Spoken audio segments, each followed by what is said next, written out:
Elijah Morgan wasn't just a CEO, he was the CEO. A billionaire tech mogul who dominated boardrooms, headlines, and stock markets. At 35, he had built Orion Technologies from the ground up. Cold, calculated, and always in control, people called him the Wolf of the West Coast. He ruled his empire with a sharp suit, a sharper tongue, and an iron will. But all of that changed on a rainy Tuesday afternoon. He was ducking into a small coffee shop near Pike Place Market, escaping a swarm of reporters camped outside his office. As he tapped through his emails, he turned sharply and collided with someone. Hot coffee spilled. A sharp gasp followed. His Americano had landed all over a girl's sketch pad. "You just murdered my magnolia tree," she said flatly, holding up the dripping page. Elijah blinked. She was in her mid-20s, her long wavy hair tied in a messy bun, a pencil tucked behind her ear, and an oversized sweater smeared with paint. She wasn't impressed by him. In fact, she looked mildly annoyed. I'm so sorry, I'll pay for it," he stammered, utterly thrown. She looked him dead in the eye. "Can you pay for inspiration too?" And with that, she grabbed a napkin and sat down again. He couldn't stop staring.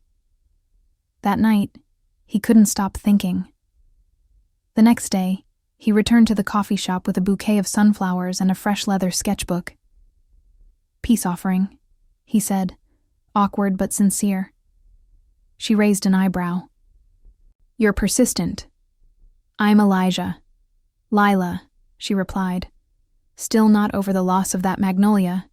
They shared a coffee, then a conversation, then a friendship, and before long, Elijah was showing up at that coffee shop more than he showed up to his office. He was drawn to her passion, her curiosity, the way she saw beauty in everything. She never asked what he did for a living, never cared about his watch or his net worth. To her, he was just Elijah, the man who had terrible taste in muffins and an oddly charming, nervous laugh. To him, she was real in a way no one else ever had been.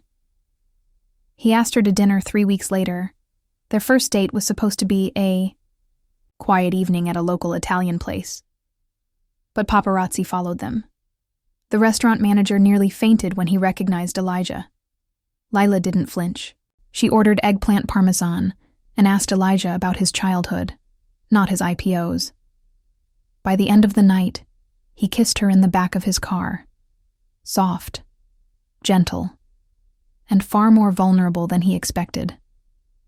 From that point on, Elijah was hopelessly, deeply, completely in love. He couldn't keep his hands off her, not in a possessive way, but in a gravitational way. Every time she was near, he had to touch her hand, her cheek, the back of her neck, her lips. He kissed her goodbye before meetings. He kissed her fingertips while she painted. He kissed her forehead in the elevator and her nose when she pouted. "You really can't stop kissing me," she teased one day, laughing. He looked at her, eyes full of something raw. "I don't want to." The world began to notice. His employees, his investors, the tabloids, the CEO who's gone soft. Love or distraction, Elijah Morgan's mystery woman. Lila hated the attention, the cameras, the whispers, the assumption that she was just a fling or a phase. "You don't owe me your empire," she told him once. "I just want you." "You have me," he said, cupping her face. "You've had me since the moment I destroyed your magnolia." Despite the media circus, their love deepened. She moved into his penthouse, but kept her art studio in a sunroom with big windows and plants in every corner. He built her a custom shelf just for her sketchbooks and started collecting every drawing she gave him like they were priceless treasures. He kissed her every chance he got, in the kitchen, in meetings, at red lights, on rainy days when they danced, barefoot on the balcony. Lila joked that he was addicted.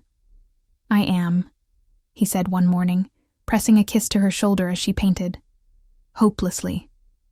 Everything seemed perfect, until she got the call from Paris. A gallery wanted to feature her work in a 3-month exhibition. It was her dream, but it meant leaving. Elijah encouraged her, bought her a ticket, sent her off with a kiss that lingered, longer than it should have. But the distance was hard. He called every night, sent her fresh lilies every week, wrote her letters by hand and had them delivered with breakfast. He even flew to Paris for a surprise weekend, just to walk with her under the Eiffel Tower. Still, the rumors followed them. That she was changing, that he was slipping, that they couldn't survive the distance between their worlds. When she returned, she was different, confident, radiant, but distant.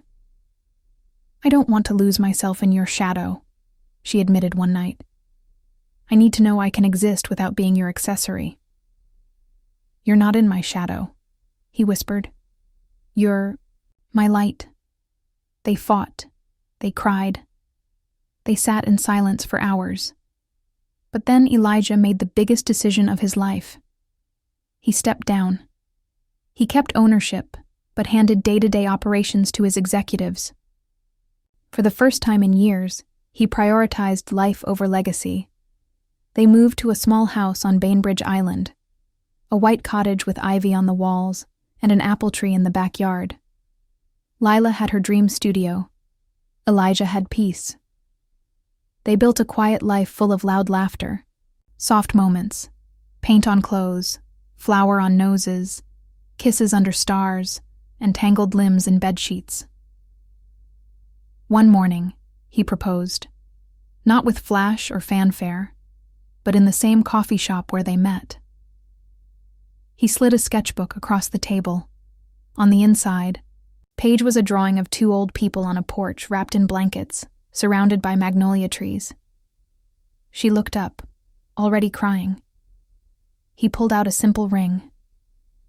"Still can't stop kissing you," he said softly.